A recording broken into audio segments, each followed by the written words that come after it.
Pinupuri ka namin, O Diyos, Ama, Anak, at Espiritu Santo. Salamat, Ama, na ibinigay mo sa amin si Jesus na iyong anak, na namatay para sa aming kasalanan, iyong muling binuhay, iniakyat at iniluklok sa iyong kanan sa langit. Salamat na ibinigay mo sa amin ang iyong banal na Espiritu at sa pamamagitan niya ay ibinuhos mo ang iyong pag-ibig sa aming puso. Salamat na kami ay binigyan mo ng pananampalataya sa iyong anak.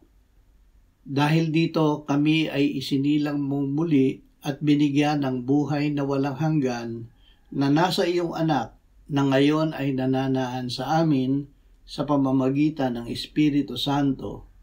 Amen.